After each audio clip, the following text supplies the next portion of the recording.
Hey, what's up, guys? Welcome back to another episode of The Hard Truth. And always, the hard truth is that hard truth that the weak just don't want to accept, but the successful have, and they've embraced that mindset of head down, horns up, headed right into the storm.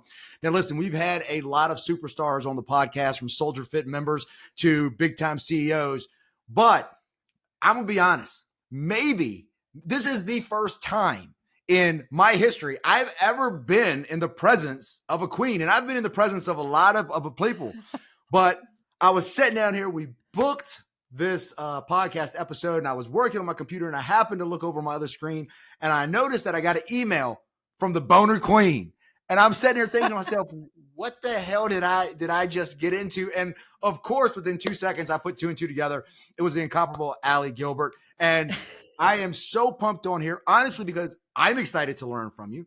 But more importantly, in a world where we talk about glass ceilings and the restrictions that women can get to, you've actually become the pinnacle of making sure that the penis works, the TRT world. So please, for people that are lived in a rock, they don't know you, can you give us a quick introduction to who you are and how you went down the road of just absolutely crushing dudes and getting some of the best transformations we've ever seen. Thank you, Danny. That was a great introduction. So I put that name in podcast, the Boner Queen, because it does throw people off, but they're like, wait, what? Oh, okay. But also just to know what to expect, because if people who don't know me, they will quite quickly that I basically deliver men's health content in a way that involves humor and sarcasm, because it is a sensitive subject and it's something that I kind of fell into naturally. So the quick background story, because I know long biographies are very boring, but I majored in strength and conditioning, and everybody who majors in that wants to train athletes until you find out they're broke and the hours suck, especially in the collegiate era. And I was like, I'm not about this.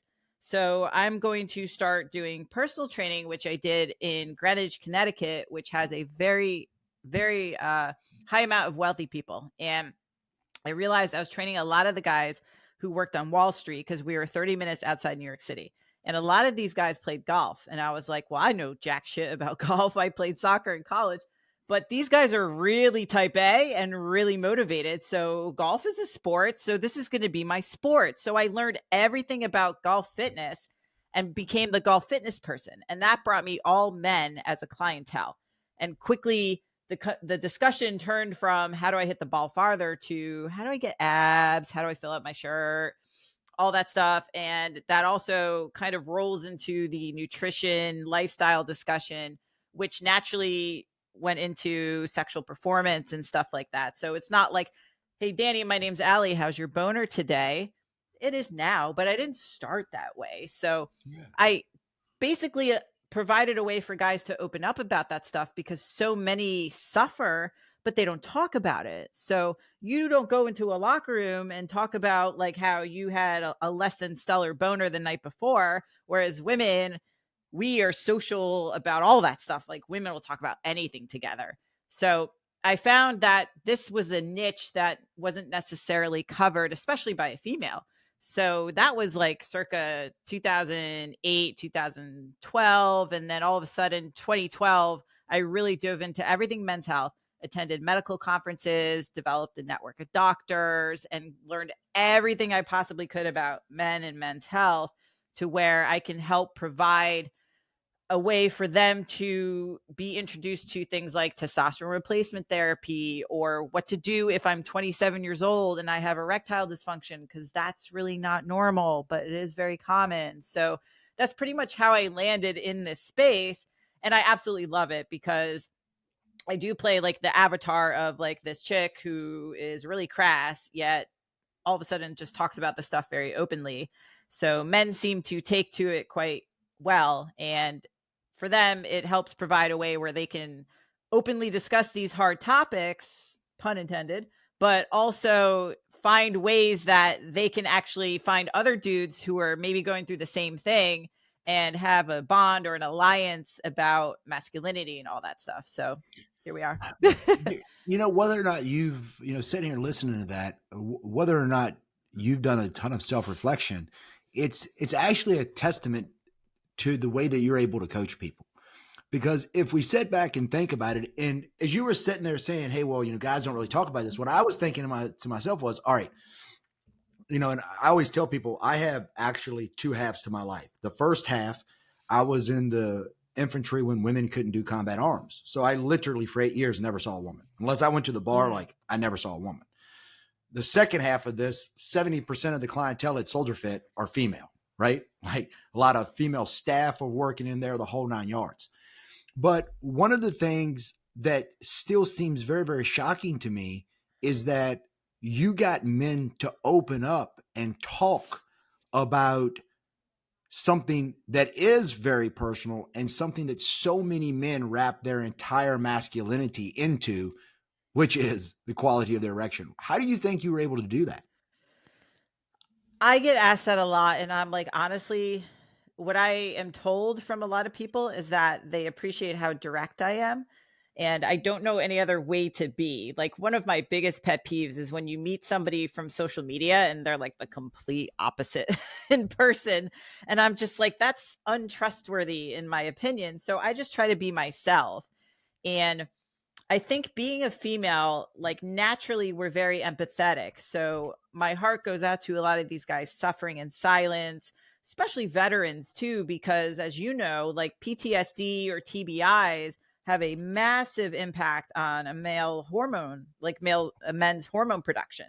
So they may not know why they're suffering. So helping them to just open up and talk about it is how I do it, just directly. Like, do you have any sexual performance issues? And I just ask them, because I find like if you're cryptic, I don't know about you, but if someone's cryptic, I'm like, okay, trying to figure out what are they actually saying. And that drives me crazy. But also dancing around it doesn't really help anyone. Where with men, if you're structured and you get to the point and then you provide action steps, they do well with that. So recognizing that allowed me to provide a way that they can easily open up. And I'm like a vault, like I don't share anything that's very private or personal. Even though I'm not a medical provider, I still abide by like HIPAA and make sure that they know that anything they share with me is going to be completely confidential. So that helps the trust as well. But also, hey, you're not the only one that's actually brought this up. There's other guys younger than you who have dealt with this. So, yes, it may not be normal, but it is extremely common. You're not alone. And I need you to know that so that they don't feel like they're spinning their wheels like, I have to be the only person going through this. Or they think something's wrong with them. And there's nothing wrong with them. Like, there could be things that are medically wrong, but nothing's wrong with you as a person because you're experiencing something that you may seem is completely unique when it's not necessarily unique to the world, but it is to you. So, Yep. Now, as far as when you started looking into the concept of, okay, let me look into TRT, let me look into hormone replacement, let me look into ways that I can help my clientele actually get better results. That too had to kind of be a taboo world. Like I feel like TRT has really started to come on in recent times. A guy that I follow, I don't know if you know him or not, his name is Dr. Mike Simpson. He actually is the oldest man ever to do active duty combat patrol with Green Berets and Special Forces, Green Berets and Rangers. And he has a book called Honed. It's a thin book, a quick read. And one of the things that he read, because I'm on TRT, I've been on TRT for like 5-6 years at this point in time, I guess. And one of the things that he said is like, listen, if you're 38 years old or older and you're not looking into this, you're just foolish in this day and time. And we've seen the studies show that men's TRT levels are crashing. And how do you broach that topic with people? Because I even find now that like, people think that you're going to get on TRT. I've got pictures actually where I was on TRT for 2 years and I was super, super skinny. And then I just changed the way I worked out. So I put on some muscle and everybody's like, no, dog, I was on TRT for fucking 2 years and nothing changed. I felt great. Right. And I wanted to have sex all the time, but other than that, like nothing really changed. So do you find that it's still kind of a taboo topic to talk to people about? And also, I know your main demographic is men, but I watched a podcast episode with you recently where you were talking about women getting their hormones level checked. So How do you broach these topics? And do you feel that we're starting a society to change to say, hey, this isn't a bad thing. We're not going to go do WWE steroids and get Winstrol from somebody coming across the Mexican border. This is actually good and healthy for you. Yeah, so like there's so many stigmas attached to testosterone replacement, and it's an educational curve. So I will bring it up nowadays when people DM me on Instagram, like they know that that's usually why they're DMing me. When I train people in person, it was something I brought up where I was like, "Hey, have you ever had lab work done? Did you get your hormones checked?" Usually the answer is no. So I would be like, I would say let's try to get some testosterone numbers and see where you land. And then you find out what their position is on it, because they'd either say, that's bad for me, or, oh, I don't know if I want to go there or whatever, because there's a fear surrounding it, because it is attached to the you're cheating stigma, it's going to kill you, all of that stuff. So if they feel that they are afraid of it or whatever, why are you afraid of it? So a lot of the fear surrounding the heart attacks and all of that stuff has been refuted. There's tons of research. There's tons of physicians that are not afraid of that, even cardiologists. And let me present you to them. Let me show you the work that they've done and maybe reduce that fear. The prostate cancer fear, again, now also completely refuted. There's no causative study, only correlation with prostate cancer and testosterone. And now finally, like, people are coming around, because I feel like I've talked about the prostate cancer thing for a few years.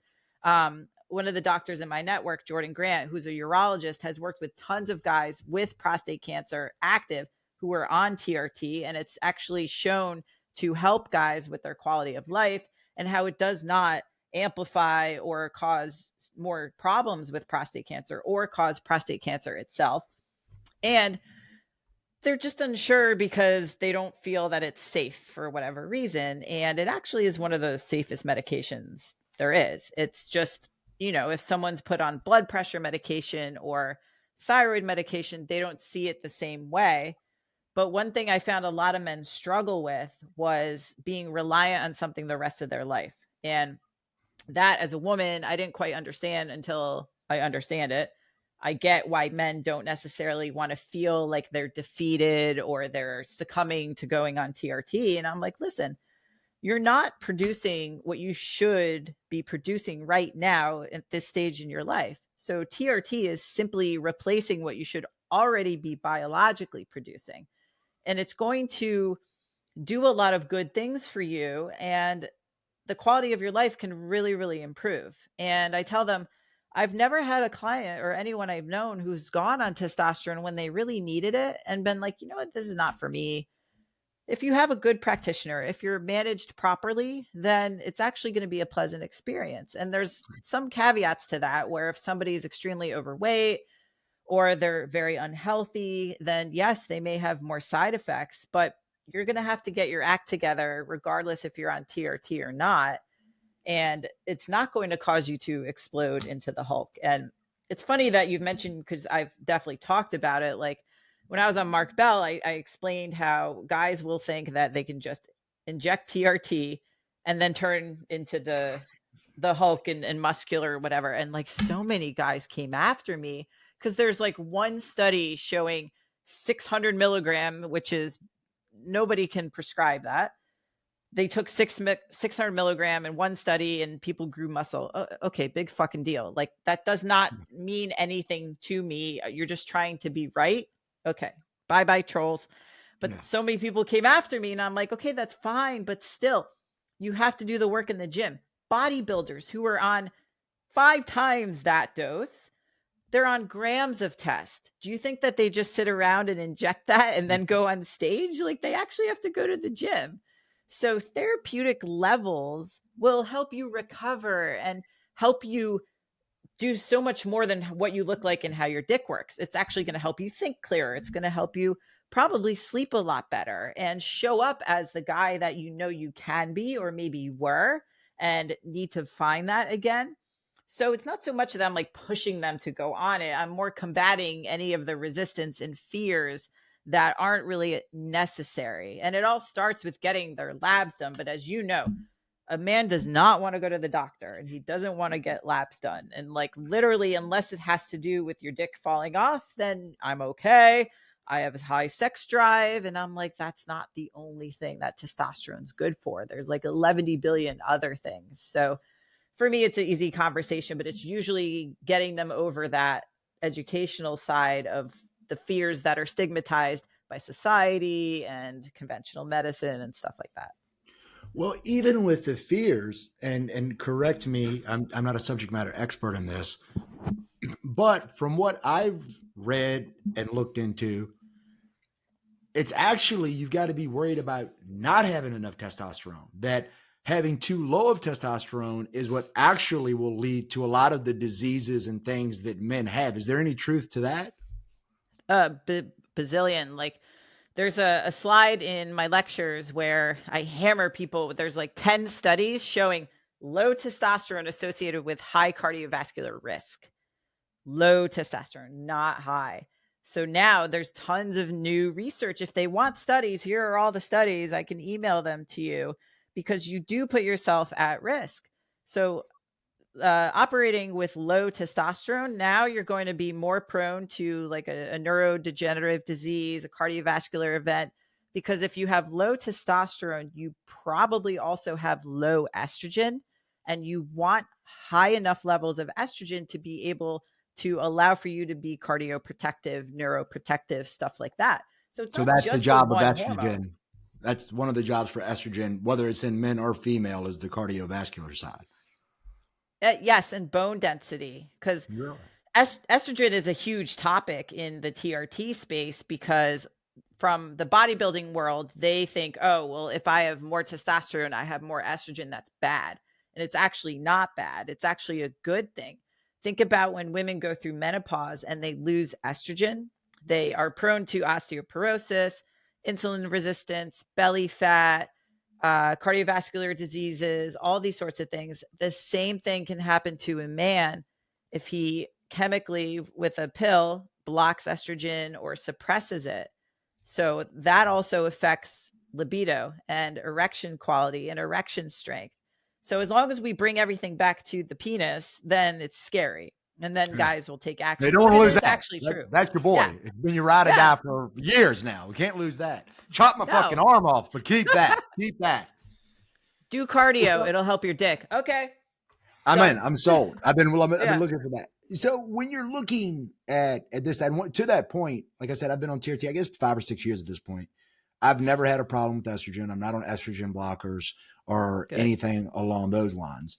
Um, when you're talking to guys about this and you're looking for ways to help them in it, what do you share with people for the reason? I mean, not as much research as you've done. I've read various things, everything from the plastic in water bottles to we're just honestly, Gary Bruck, I kind of like what he talks about when he says like aging is just the pursuit of comfort, right? And we're living a more sedentary lifestyle. Guys really don't challenge themselves there that much anymore. They're not necessarily being hunters and providers, so to speak.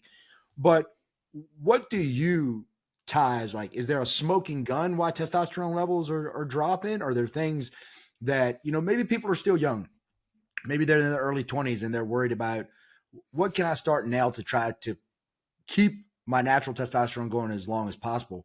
What would you tell them to do? What would we look out for?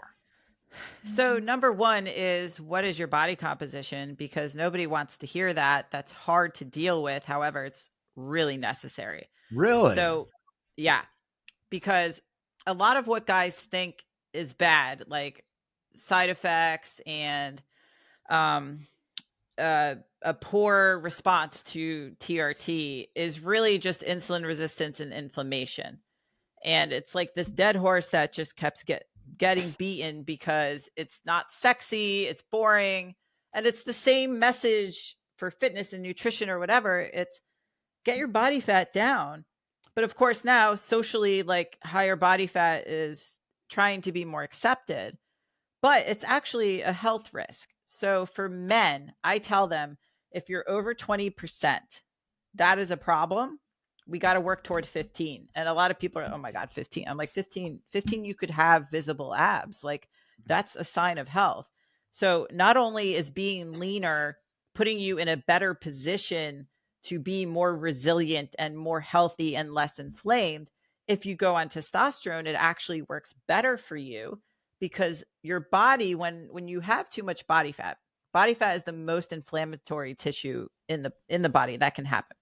So if you have too much of that, your body's like, oh, this is a problem. So we're going to suppress the production of testosterone.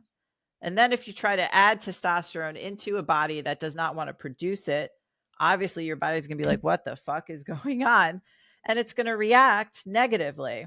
And that's when a lot of guys are like, testosterone didn't work for me, or I reacted poorly, or all that stuff, because they ignored the health aspect. They ignored the side of getting leaner, getting jacked, getting resilient to be able to show up as the husband, father, leader that they want to be.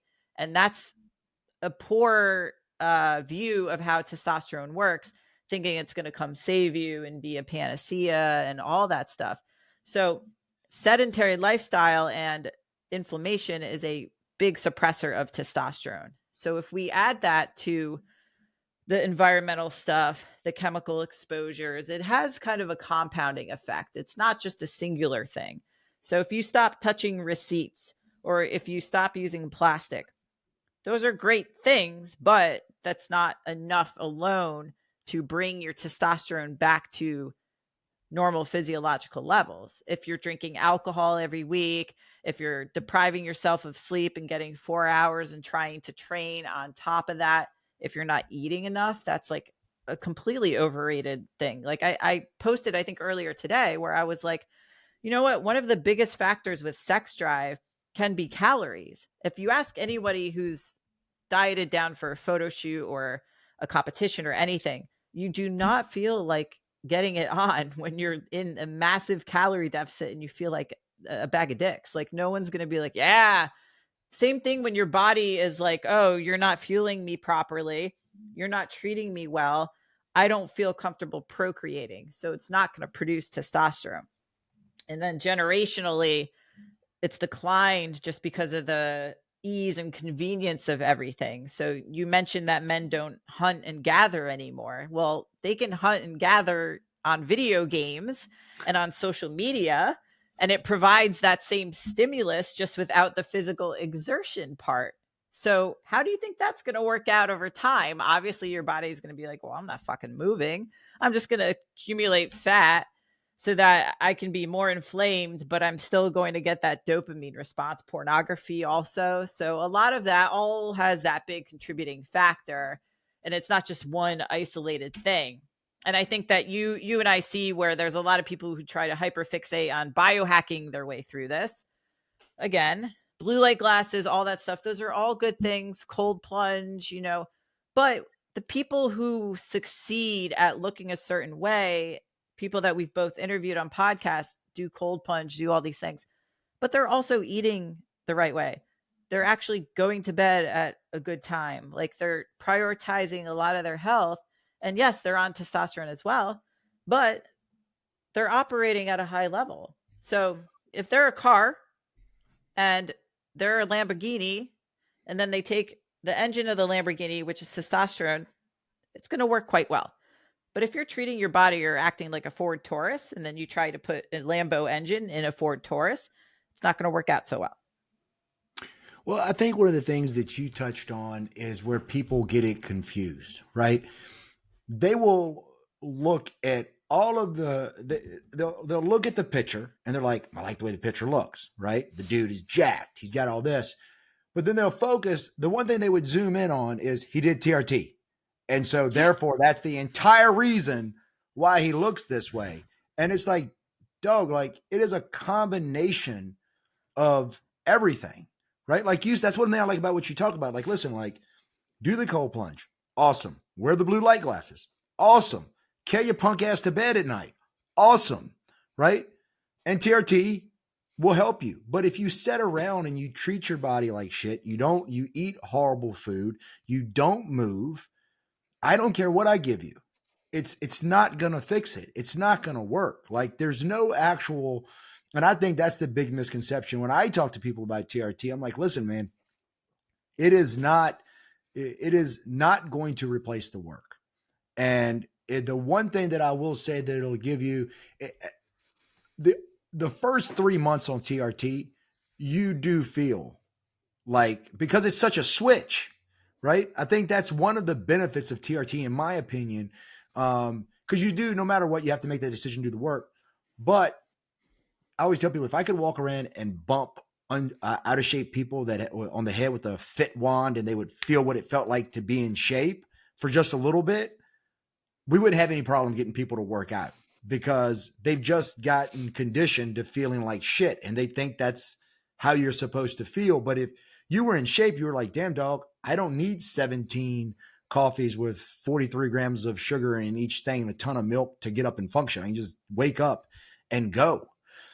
When you're meeting people and you're finding them at that initial stage in their life, what do you do to help make them draw that conclusion that, listen, everyone's worked out hard once. That's typically why most people haven't worked out hard twice. How do you convince them that to do what we need them to do, which is to literally head down, horns up, go into the storm, and deal with that transitionary period where it's going to hurt before it feels good? I like that question because it's one of the challenges with online coaching, right? So I coach people in person for like, 18 or so years. I'm fully online now since like 2016. I've been doing online coaching, and guys can have the nutrition dialed in, the sleep dialed in. They can even be on TRT. And then they'll upload videos of their training, and their last rep looks exactly like the first rep. And I'm like, what's going on here? Or their warm up set is like 100 pounds, and then their last set is 175. And I'm like, how are we counting that first set as a work set when you made a 75-pound jump? So I think it's the unawareness of gym culture, but hard training too, because a lot of men will associate hard training as I'm sweaty, I'm huffy puffy, metabolic work. That's why CrossFit was very popular. Like, yes, it's very hard. And I'm not dismissing anybody's ability to train hard, but I think there's different styles of training, and a lot of people stop when it gets hard. And that's actually when the set starts. So understanding how to push yourself and go push through that discomfort is huge, because you can be leaving a lot on the table if you're actually not challenging yourself in the gym. And nowadays, a lot of people train by themselves, or they don't have someone to train with who can actually push them the way that, like back in the day, when I would have someone in my face yelling at me, where now someone might come arrest that person Yeah. if they're in the wrong gym, like finding a gym with the right culture. Like, I train at a meathead gym. If people are yelling, like, it's okay. It's not a library. Like, people know that you're here Yeah. to get work done. So I think that's one thing that is not necessarily talked about enough or addressed enough, because, people will ask, how heavy do I go on this rep or this set? And I'm like, as heavy as you can for the rep range. You want to feel what failure feels like. A lot of people haven't trained to failure. Now, for those who have, many veterans have trained very, very hard, almost too hard. So understanding that we have that piece dialed in, then we need to explore everything else that we can possibly do. A lot of you guys, I'll say, undereat, try to do too much, and then when that stops working, calories will go even lower. And then on top of the cardio you're already doing, maybe you add a ruck onto that, and then you add BJJ onto that, and then all of a sudden you feel like shit. And so you're actually in a massive deficit due to the amount of activity that you've piled on. And that also is going to get your body in a position where it's like, yo, I'm going to stop operating because I feel horrendous. Like, I've had guys 1400, 1500, 1800 calories. They just don't know, because they're just like, well, Yeah. I just started eating less and training more because I felt that that's the only way I can get lean. And then they get leaner, but then they're soft lean or skinny fat. And then where do you go from there? Because then if they do up their carbs, they feel fat, which I can totally empathize with, because I'm a psycho as well. We all have body dysmorphia. We're all fucked up. So anything above our leanness is complete obesity. So then how do you like deal with that mental mind fuck that's this vicious cycle? You need somebody objective to take you through that. And that's why I'm like, you have to hire a professional. I've had a coach for 6 years. I have been coaching for 20 years. Do I not know what I'm doing? Of course I do. Exactly. Can I deal with myself? Fuck no. Do I want to? No, because we overthink everything. So we have to get out of our own way. So it's letting them understand that yes, you are doing great things. However, you're not doing enough of these other things. And usually what they're doing in that moment is the exact opposite of what they need.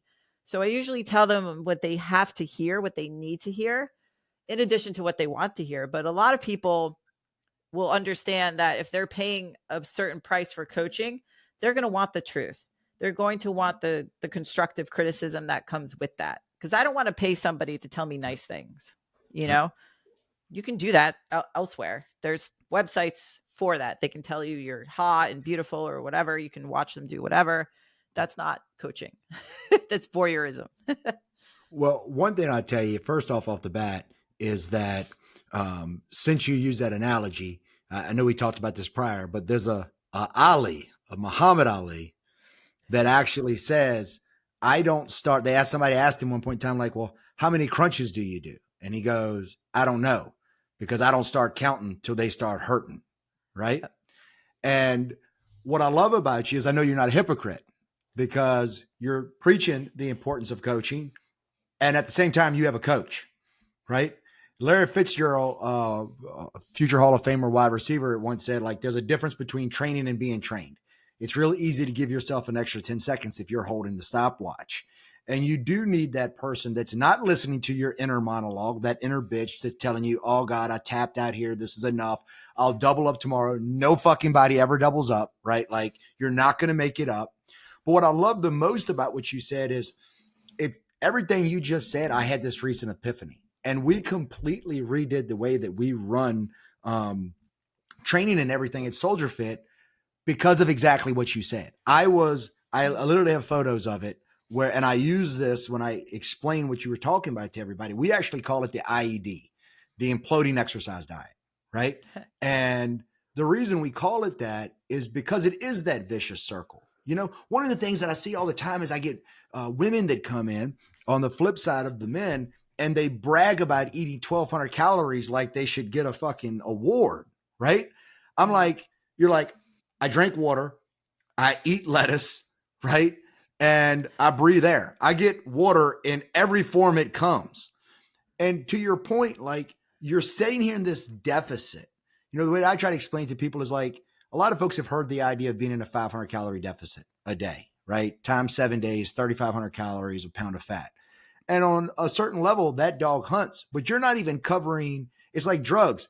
More is not better, right? Like, sitting down there, if you don't cover your BMR, which a lot of times I look at guys that are, you know, maybe they're 300 pounds and they're 6'1", 6'2", and I'm like, hey man, your metabolism is, your BMR is 2,000 calories a day, 2,200 calories a day.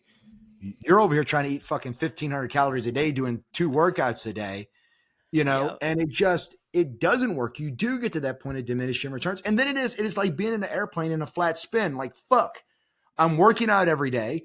I'm barely eating. At least when I was fat, I was full and I was happy. And you just get tired of doing it and you quit and you go back to living this life. And this is why we continue to yo-yo up and down.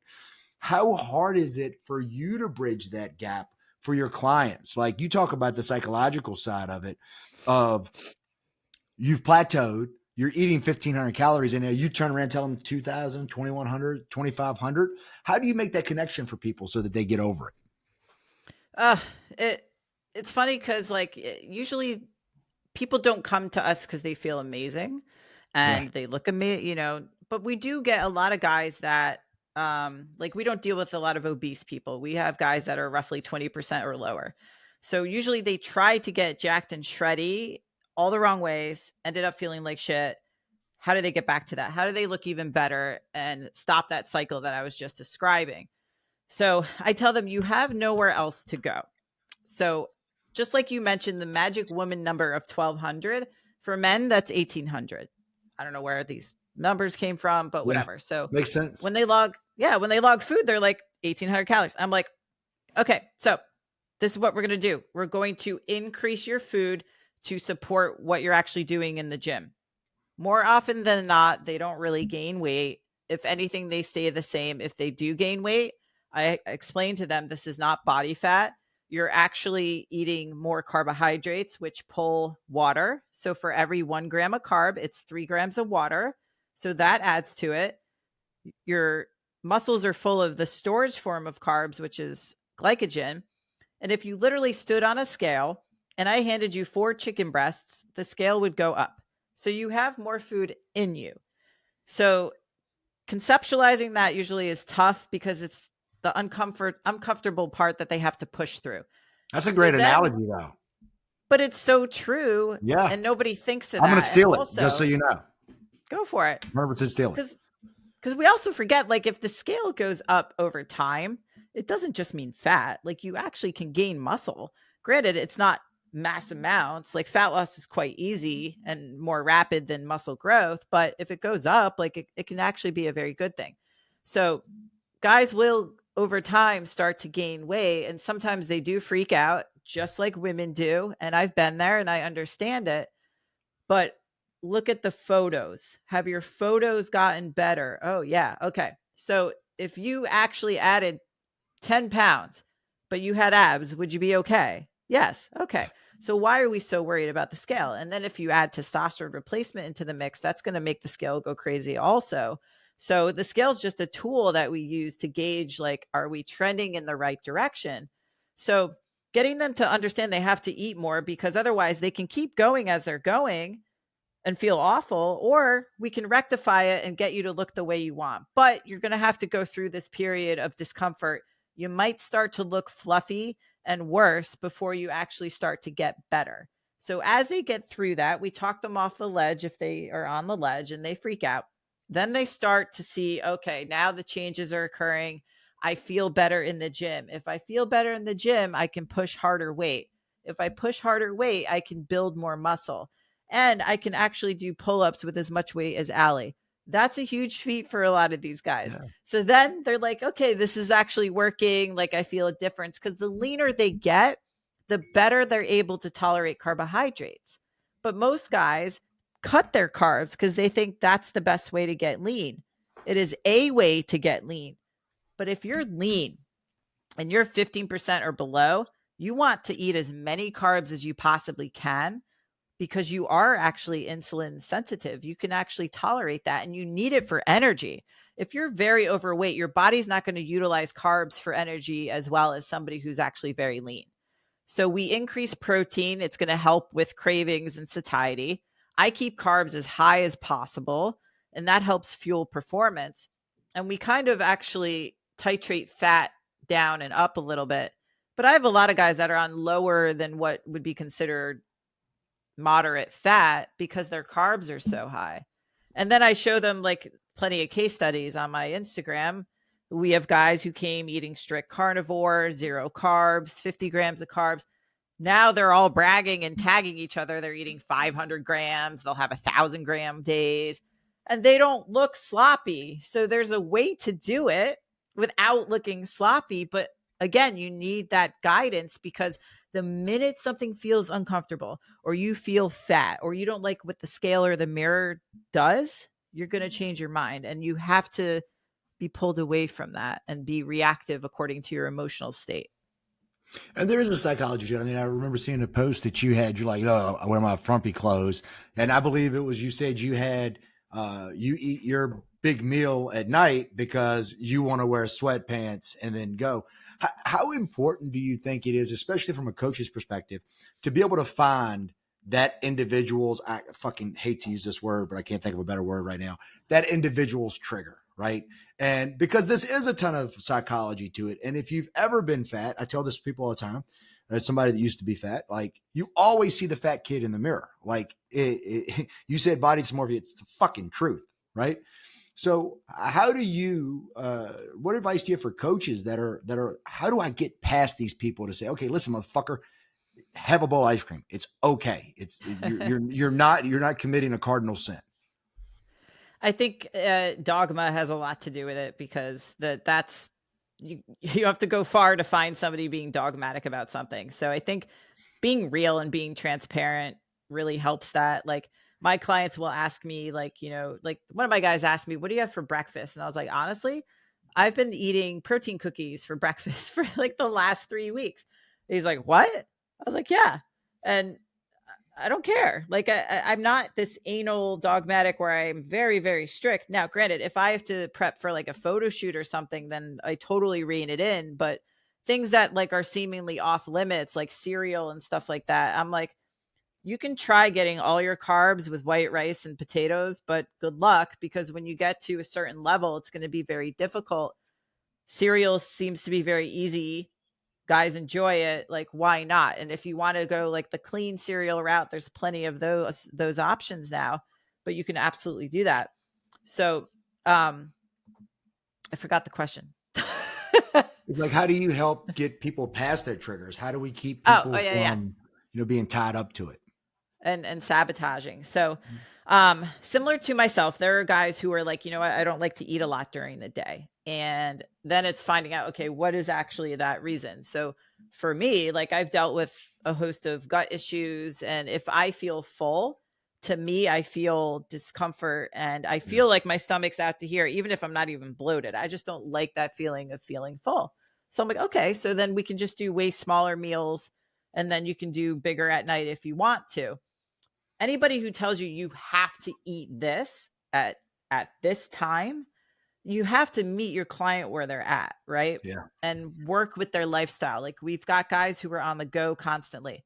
Grab a core power, go to the gas station. Like it doesn't have to be this insanely well balanced prepped shake, which you can do at home if you want to. But again, let's not make perfect be the enemy of really fucking good. There's a Yeah. lot of good things that you can do on the road. People travel.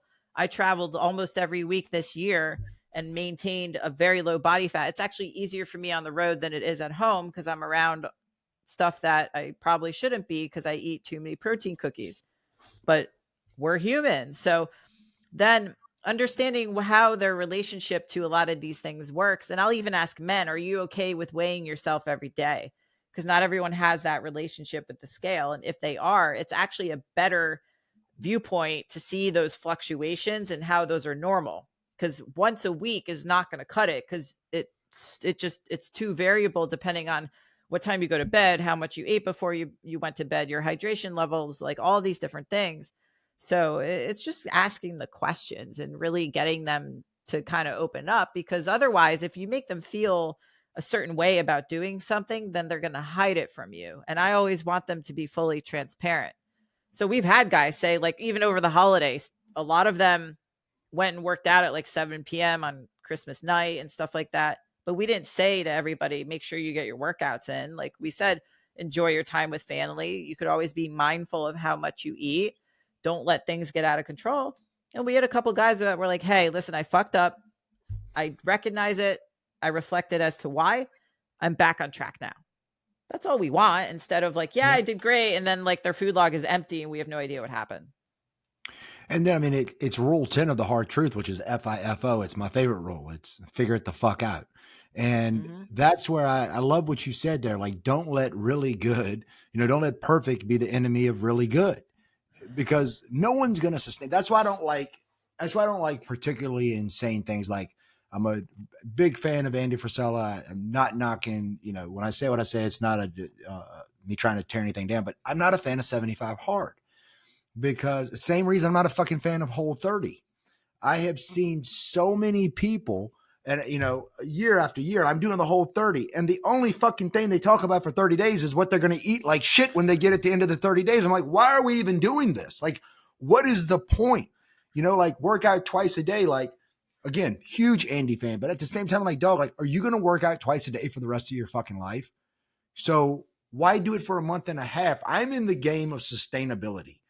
And what you can't debate with me is that you can make 4 days a week to the fucking gym. It's 4% of the entire week. And the beautiful thing, what I think people screw up the most is, and why I don't like the restrictive diets, and why I don't like especially for people that are starting, they have a history of failure. Like, they've not been successful yet. And so, Alex Hormozy talks about it. The only way that you can build self-confidence is only two ways. Do what you say you're going to do and stack wins. And if you do those things, you'll build self-confidence. Well, if you say I'm going to work out 6 days a week and you skip a day, You may not say it out loud, but subconsciously you realize you just lied again, right? I'm going to have this super strict diet and I skip out on it and you lied again. So when you're looking at helping people start this, and I actually think, I get a lot of people that are actually at the very beginning of that phase. I don't get a ton of people that, as you said, like, they're almost lean or whatever. Like, we get a lot of people that are starting. But at the same time, in some ways, your demographic is a more difficult demographic to do because they've had some success, but they don't fucking look like you. And so now maybe they start saying, well, it's just the genetics. I've worked out hard. Like it doesn't go. So how do you get them past that limiting belief? Because honestly, being that close to the brass ring and not catching it enough, like look at the Buffalo Bills. They never won a Super Bowl, right? Like 4 years in a row, you failed out. What do you do to help them? Because there's no longer a bridge too far. We're going to actually put it within reach. That's a great question, because there are times where people think like it's this self-limiting belief that they can't reach something because of X. And I tell them, do you think I look the way I do because I've been on testosterone for 2 years? Because that's what the internet thinks. That's exactly like what you mentioned. They focus on and everything and dismiss the fact that I've been lifting weights since I was 15 and I played a collegiate sport. That goes out the window. Nobody wants to hear that. They just want to focus on the fact that I was on testosterone. But I don't look the way I do just because I'm on that. This is how I navigate going out to dinner. This is how I navigate my sleep. This is how I navigate social situations. So usually there's things that people, I don't want to say aren't willing to do, but that is like a weak point for them. So if a guy is not so good at managing social situations, and I say that specifically because I know that's difficult for the people that you're dealing with who are just starting. It's not talked about enough, but your entire social circle can completely evaporate due to the fact that you want to change and they don't.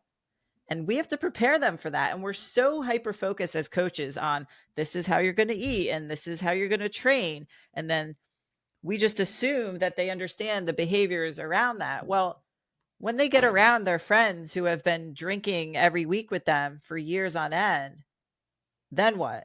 So, Danny, you could have one bite. You could have Yeah. one drink. Dude, it's not going to hurt, bro, blah, blah, blah, blah. Okay, maybe it actually won't hurt. But what happens? I failed. I didn't tick a box. I didn't do everything I possibly could to move myself farther. It's not the acute effect of having a bite of mac and cheese or a sip of a drink. It's the fact that you actually went against your word and are doing something that completely can derail you. Multiply that over and over and you continue to hang with that same circle, it's just going to have that compounding effect. So you're going to fail. You're going to succumb to this peer pressure. It's natural. We're all human, but you do become more resilient to it.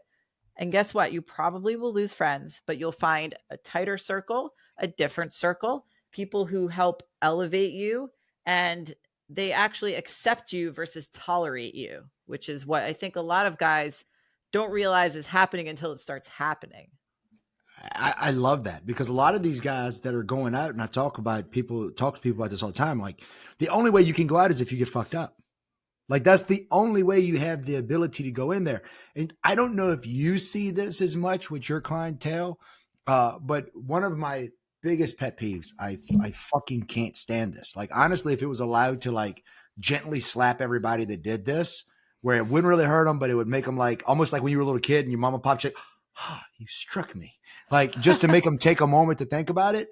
I can't stand the fucking people that come on to somebody's before and after transformation photo that clearly, motherfucker, they're proud of it. They posted it. They put in work. They've sacrificed.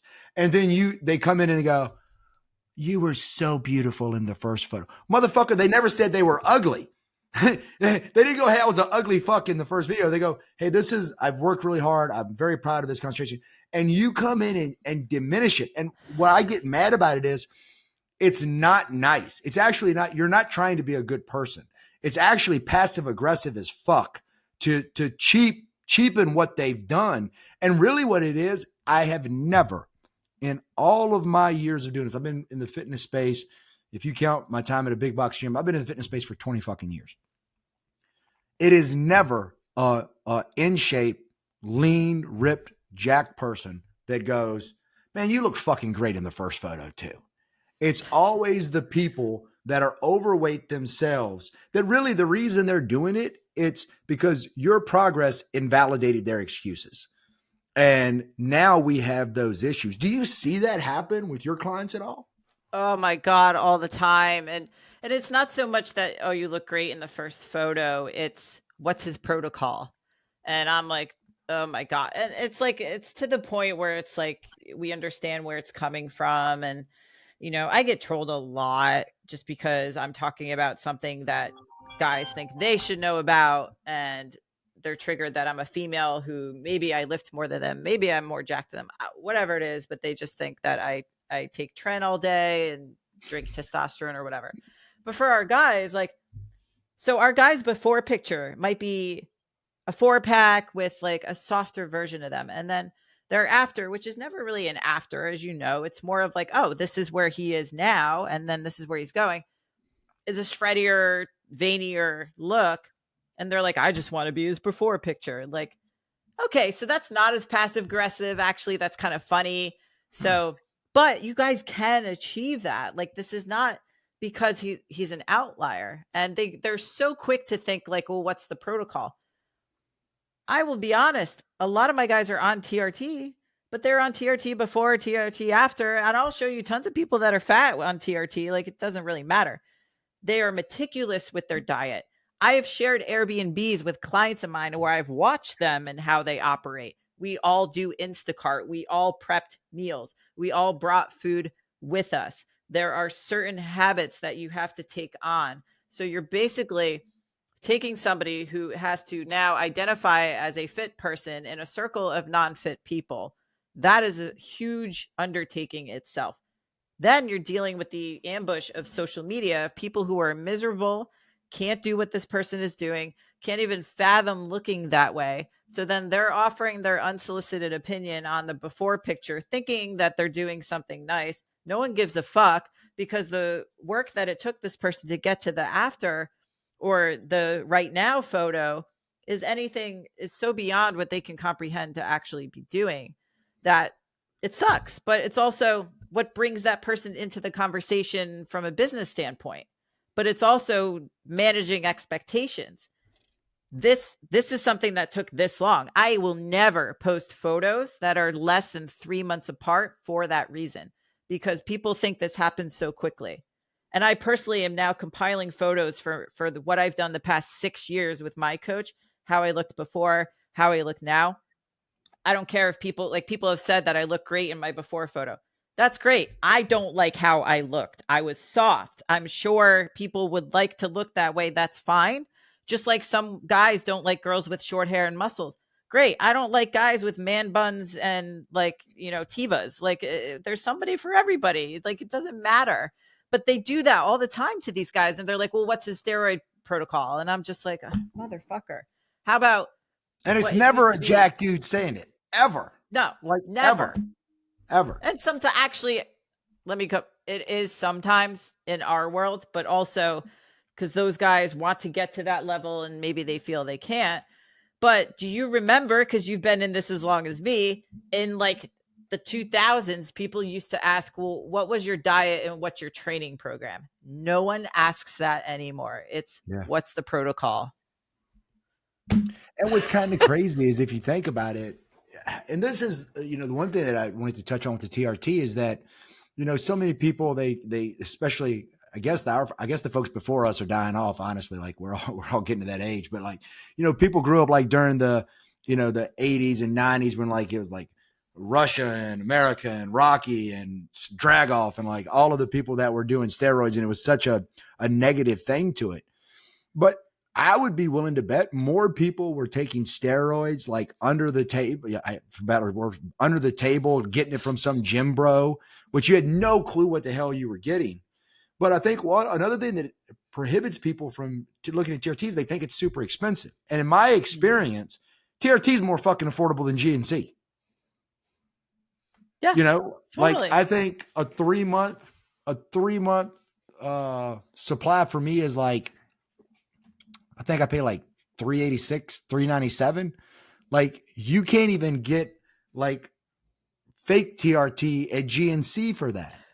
So if somebody were looking to do this, let's just say you've got that guy that's came in, they've thought about it, don't think, what steps would you tell them to take? To do TRT?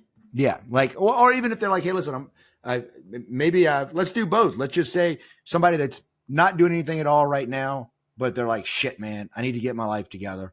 And also that person that you talk about, like, hey, like I'm at 20% body fat. I don't look absolutely horrible, but I want to change up. And full coup de grace, what should be the signs that they should consider looking at TRT? Oh, okay. Yeah, like right off the bat, if they're doing nothing and they're carrying too much body fat, we've got to dial that in. And I would encourage anybody to do that before hopping on TRT, because we want them to be healthier, we want them to be leaner and more resilient, so that when they do go on TRT, it actually works very well for them, which works way better in guys who are around 15% or lower. So we will get baseline lab work, but we don't have to do anything about it unless it is something that's also going to be kind of the thing that gets them off the couch. So it's kind of like a chicken and egg thing sometimes, because some guys are really hypogonadal and they need testosterone to be able to get them to get to the gym and do all these things. But more often than not, they actually don't need it yet. They need to get their act together. So it's, what are you eating, tracking your food, how many steps are you getting during the day, what is your support system like? So I ask guys, like, do you have a supportive partner? Do you have supportive friends? Because that's going to give me insight into what you're up against when you're not training and you're not talking to me or one of the coaches or something. Because online coaching, I can't be with you all the time. And just like we just talked about, you're going to feel a lot of resistance, especially if you don't have supportive people. More so if it's the spouse, because then it's every single day, pretty much all day. And that's a lot to take on. So that will actually impact the steps that are taken with a guy, because if he has to change the entire way he's eating and he's not the one who cooks, that's a huge undertaking, right? Yeah. So, but that's kind of getting more granular. So overall, it's really taking into account and confronting your actual situation. Are you moving enough? Are you drinking still? Are you eating enough protein? Very basic, unsexy shit. But we Yeah. got to start somewhere. So we're going to start there. Then, as we start to transition into getting leaner, getting healthier, feeling good, do we have the same type of symptoms that we started with that may be reflective of low testosterone? And that's not just sexual performance. That could be a degradation in cognitive abilities. That can be very low motivation. That could be just feeling lethargic, joints aching, becoming injured quite often, just that inability to there's no umph. So Yeah. that could be reflective of a need for TRT. And depending on where he is in life, are you having kids, are you done with kids, what is your life plan? Because that can be worked around. Guys Yeah. can conceive while on testosterone, but it's all those things that you have to consider. But it starts with getting lab work, and it starts with confronting your health, basically. Oh, man, actually, it's two other things I want to talk about. You brought one of them up on the first. So let me jump to the first thing. How important do you think lab work is? Because I think a lot of people aren't thinking about that when it's time, when they said, yo, I want to lose those 10 to 15 pounds. Do you believe that everybody should get lab work? I yes, only because it provides something tangible. Because the way men operate, if they have something in front of their face that shows this is bad, you need to do something about it, they're more likely to take action versus somebody telling them. And this somebody can be me, but if it's someone they live with, they're not going to listen to them. But if it's from an objective standpoint and now it's on paper, like, oh, your inflammation markers are high, your blood glucose is through the roof, you might be diabetic soon, and you may be prone to some sort of cardiovascular event unless you get your shit together, then we can say, do you want to walk your daughter down the aisle? Do you want to actually be able to play with your kids and be alive to play with your kids? Like, throw that on them, and then they're likely to take action. But also legally, if they are to go on TRT, you kind of need lab work anyway. So let's get it done while you're the unhealthiest. And then let's see what we were able to achieve getting everything together. And then we can take action on that after. What I don't think is a good way to go about it is to basically see those numbers as like your bench press number. Like, my testosterone's 900. Like, great. That's great. Like, there's guys who have had 600 and they've had symptoms. There's guys who are at 400. They feel amazing. So it's just a objective way of looking at things, but also how everything else is looking. It would be similar that if you came into the gym and I was like, Danny, we're going to measure your ankle mobility on the left side only. That's great. That tells me one thing. So total testosterone tells me one thing. I want to know everything about you so that we can know what precautionary measures we have to take, how we have to eat, how we have to train. Because there's a lot of times where guys' labs reflect somebody who probably needs testosterone, but a lot of that can be cleaned up with diet and exercise. Yeah. So then that's really cool to see. And then if they still have symptoms, then maybe then we explore going on TRT, which I personally think is inevitable for all guys.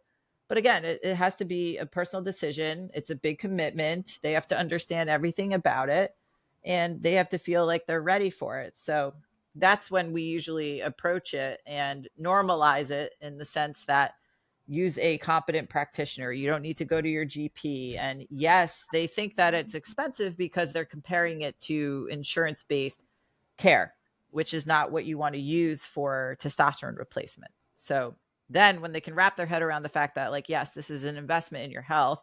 Yes, it's money. However, think of like if you've ever gone to a doctor and been told your levels are fine and you're actually at like 260 or 350, and that's shitty actually. But then you go to another doctor, you get told the same thing. So now, yes, we've spent $40 in copay fees, but how much have we been spending in time driving to these appointments, waiting in the waiting room, trying to get the appointment, all that stuff? Because time is very valuable. You can't get that back. Yeah. So how about we just bypass all of that bullshit, save time, save money, save frustration, and then go to somebody who knows what they're talking about, and then you actually reap the rewards of that. And it's like the polish on top of everything else in your program with the nutrition, fitness, and everything. So when a guy actually does need testosterone and he goes on it, everything else elevates and everything about him just transforms. It's really cool to see, because just his whole aura changes. Like, guys are more confident in the way You're a they new talk. person. They're more confident in themselves. Yeah, completely different person. So, And what I always tell people is like exactly what you just said there. Like, oh, you can go and your testosterone level is 260 or 300. You're normal. Well, I think the upper range is what, 900, 1,000? Like, how much different do you think, all things being equal, that 260 person feels versus the 600, 700 person? Like, you're a fundamentally different human being. You know, one of the things that I try to talk to guys about is like, you know, we often for a bad rap, like women because of their cycle, like, well, you're acting a certain way because of what phase you're in. Well, that might be spread out over a fucking month, but hey, guess what, bud? Like, it's still hormones. How much different do you think you act with a 200 TRT versus a 600, right? Like, you can be a bit of a bitch, just so you know. It can absolutely happen with you. The one last thing that I want to touch on, because I'm sure you're going to be much more of an expert on this than I am, but I do think it's a thing that a lot of guys worry about. And you touched on it a little earlier. TRT, especially for younger guys who we're seeing that are obviously starting to show very low test levels at even a young age, and wanting to have children and wanting to be able to become a father. What advice do you give to guys around that? So there's different angles to look at it this way that I've learned from two of my silverback guys, Dr. Adam Hotchkiss and Dave Lee. And they've provided a ton of education on it where, you know, a lot of doctors will say, well, you should not go on it because it's suppressive to sperm production, which it is. However, getting a sperm count beforehand is a no-brainer because there are men who are not fertile. They go on testosterone, they get a sperm count, or they can't conceive and they blame the testosterone when actually they weren't even producing sperm at all. So understanding that, and then it's what direction does the practitioner want to take you as far as maintaining sperm production, which can be done via HCG. It can be done with FSH, which is follicle stimulating hormone. So there's ways to maintain that production of sperm in the testicles while taking testosterone replacement so that he doesn't have to absolutely feel awful. Then there's a side where what father are you going to be going into fatherhood? Are you going to be a low T father? Are you going to operate that way and then have kids? Because then men may say, well, TRT is expensive, or FSH, which actually is expensive. Can you afford a child if you're saying that this is an expensive medication? Yeah. So it's also coming into fatherhood as a high or optimal testosterone man, which is an angle that I don't think many people realize. And Dave Lee has talked about this quite often because, masculinity is toxic and all that shit. So like coming into fatherhood, showing up as the man that you want your son or daughter to grow up watching is an important, crucial thing to consider as well. So there's plenty of evidence about conception with testosterone. There's bodybuilders who are on everything and have gotten their wives pregnant. Like Chris Bumstead is having a baby. Derek Lunsford's having a baby now. Like it's definitely possible, but it's something to take into consideration, just knowing the suppressive effects. However, it's having a competent practitioner to know the direction to take you. Because if a guy is truly hypogonadal, then you do want to consider rectifying that before entering fatherhood, in my opinion, at least. It's funny, you actually said something that I want to check the clarification on because it might be something that I'm messing up. I actually have been taking HCG along with it, but you said it in a way that I've never heard before. So I actually wondered if I'm taking it under a false premise. So I was taking I'm snipped. I can't have any more kids. I took HCG purely for the thing that I'm maybe a conspiracy theorist, right? Like, what if the fucking grid goes down and I can't get TRT anymore? I had taken HCG because I was told that HCG helps your body to continue to produce testosterone on its own. And my thought process behind this is, okay, well, if TRT would shut my production down, if I keep HCG, I'm naturally producing. If I have to come off TRT for some crazy ass emergency, my body's still producing testosterone on its own. I don't have to restart or go through this horrible crash while I'm waiting for it to kick back up. But you didn't say testosterone, you said sperm production. So is that the same thing or is that different? What would you recommend? So when there's actually a few angles to this, because also HCG will maintain the fullness of the testicles. Some men may experience testicular shrinkage, which Okay. I always say, we don't care as women. Like Yeah. it One it less thing makes to set everything on. else, yeah, it makes everything else look bigger. Um, and like, you'd be hard pressed to find a woman's dating profile stating I'm a ball girl. I Yeah. love big sacks. Like I don't I think don't guys find are that. ball guys and we have them. So there you go. Yeah. But there are men who care about that, and I can respect that, and HCG will help maintain that. But it does stimulate luteinizing hormone, which stimulates testosterone and sperm production in the testicles. So yes, it can be considered as a more natural way of stimulating. However, it is a female pregnancy hormone, which is bizarre that it does this in the Yeah. testicles. So there are men that do very well on it. There are a lot of men that don't do so well on it. It's going to be the only way you can determine that is if you're on it and then you come off of it and you see how you feel. So I would actually think that testosterone it could be hard to get in the future. Again, the way that, because it allows people to make decisions for themselves and everything, which we don't want apparently. But HCG was actually recently reclassified a couple of years ago as a biologic and has made it harder to get from different pharmacies as well. And so clinics will try to replace that with things like ganadorelin, which is a peptide that has a very short half-life that does not work the same as HCG, but or Clomid or something similar to that. So it's not wrong in the reason that you're taking it. And if you feel good on it, then I would say that there's no reason to necessarily come off of it. It's just a lot of guys don't feel great on it. Awesome. So Awesome. So I appreciate you taught me. This is another one of those episodes where I enjoyed getting to be a listener. For people that want to find you, if they're blind and they haven't found you yet, I mean, again, you do stick out. Where's the best way for people to find you? on Instagram, that's where I'm most active. And I do answer all my own DMs at the Ali Gilbert, ALI. So slide on in. Nothing is TMI or off limits except dick pics. Please, no. And what's the next big thing you're working on for people to be on the lookout for? My men's health event, the Silverback Summit. So we did our second year in November in Austin. We're going to do year number 3 next November. We are working on solidifying the date, hopefully in the next 2 days, probably in Arizona. But that is a 2-day event that covers everything from TRT to business to erectile dysfunction to nutrition to fitness, anything having to do with men's health. Silverbacksummit.com or links in my bio on Instagram. You'll find everything. Awesome.